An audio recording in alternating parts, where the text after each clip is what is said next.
Високи температури, странски туристи и преполни гранични премини. Ова е сликата која речиси секојдневно се гледа на македонските гранични премини, особено во текот на летниот период. Но годинава дополнително се создава гужва поради системот Безбеден град, кој ги лови и странските возачи кои не ги почитуваат сообраќајните правила. На граничниот премин Табановца се отворени 8 пункта, каде странските возачи кои направиле прекршок пред да ја напуштат Македонија треба да платат казна за брзо возење.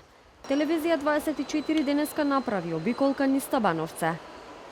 И денеска на Табановце има долги редици од странски возачи, кои чекаат да ги платат казните за прекршоците регистрирани преку Безбеден град.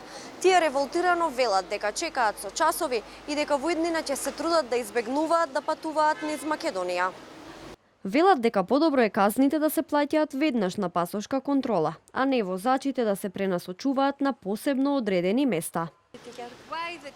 Зошто казната мора да ја платите овде, а не на пасошка контрола? Зошто ова? Чекам веќе 20 минути, ова е смешно за државата. 15 минути чекам да платам казна за брзо возење. Јас сум од Полска. 2 сата. 2 часа чекам за да платам казна. Што да ви кажам, ова е ужас. Ова е навистина ужас. Никогаш уште еднаш нема да поминеме низ Македонија. Освен 8 пункта отворени за наплата на казни, од МВР информираа дека активирана е и апликација преку која странските државјани кои поминуваат низ државата или престојуваат во Македонија ќе може да следат дали добиле казна, а доколку добиле истата ќе може да ја платат онлайн. Ставена во функција веб апликацијата со мобилен интерфејс Безбеден град, која во оваа фаза е наменета за странските државјани, односно за сопствениците и возачите на возила со странски регистарски ознаки. Преку апликацијата странските државјани ќе можат едноставно и директно да добијат информации за сообраќајните прекршоци евидентирани со системот Безбеден град, да имаат увид во издадените прекршочни платни налози, како и да ги подмират глобите по електронски пат. Системот функционира на тој начин што при излез од државата се проверува дали за неговата регистарска ознака постои претходно евидентиран сообраќаен прекршок.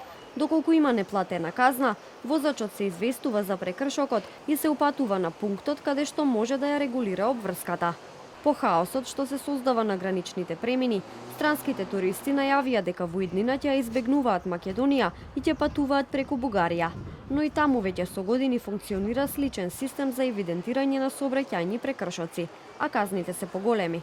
25 евра е казна за пречекорување на брзина до 20 км на час, а 300 евра е за пречекорување на брзина над 50 км на час. Податоците од МВР покажуваат дека од 2 февруари до 31 мај годинава системот Безбеден град евидентирал над 33.000 сообраќајни прекршоци сторени од возила со странски таблици.